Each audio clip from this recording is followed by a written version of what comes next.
Bien, monsieur Quitton, bien, nous allons pouvoir reprendre nos affaires. » Mon maître se mit soudainement à rire, ce qui, curieusement, ne me déplut pas. Puis, d'un ton autoritaire, il poursuivit. « Remettez-la à Berle. » Je fus tout d'abord stupéfait par son annonce, qui me fit sursauter. Pourquoi lui rendrais-je? De quel droit me le reprendrait-il? Elle était à moi. Sous l'émotion, je reculai nerveusement d'un pas. Et après tout, qu'est-ce qui m'empêchait de l'oxyre? Là, maintenant.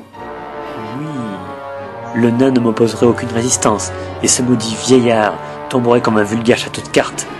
Tout me semblait si simple. L'homme insista à nouveau. Que faites-vous, monsieur Quitton? Ma main tremblait si intensément que je crus lâcher prise. Le dilemme était trop important. Que devais-je faire? Il fallait agir. Là, maintenant.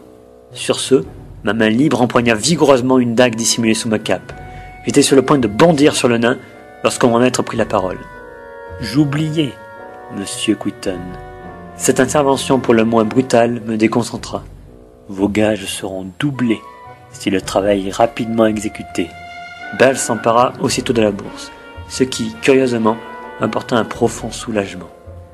Obtenir une telle somme en si peu de temps me faisait complètement perdre mes moyens. Moi qui n'avais pour habitude que d'utiliser la monnaie du peuple. Après quelques instants d'hésitation, je repris mes esprits, ajustai mes manches, puis l'interrogeai sereinement. Doubler mes gages? Oui. 2000 zurtis, enchérit-il avant même que j'eusse le temps de terminer ma phrase. Où dois-je me rendre? À Héran. Aux dernières nouvelles, votre prédécesseur pensait y avoir trouvé une piste. Il m'envoya aussitôt un message me faisant part de son enthousiasme, affirmant qu'il reviendrait d'ici peu récupérer son dû. Je vois. Vous n'avez aucun autre indice? Aucun. Vous devrez donc retrouver cet homme et récupérer mon bien. Qu'est-ce qui vous fait dire qu'il se trouve toujours dans la capitale?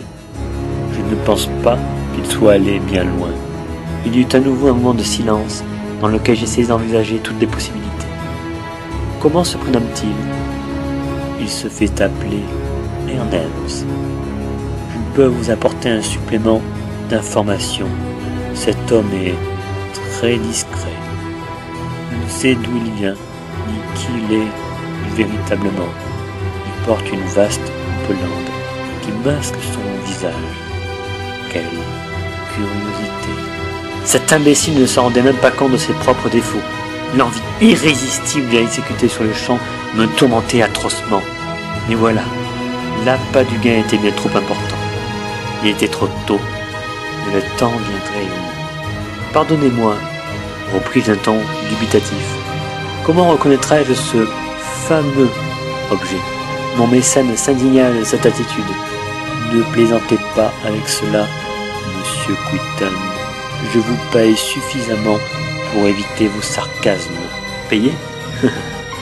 Je me mis soudainement à rire, ce qui l'indisposa énormément. Assez! Enfin je retrouvais de ma prestance. Enfin il éprouvait une faiblesse qui me rendait maître de la situation. Je n'avais pas à me laisser soumettre par ce technocrate de pacotille. Ce n'était pas ce que mon maître m'avait enseigné.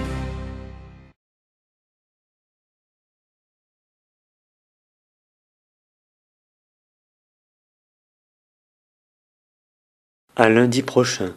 Au revoir. À bientôt.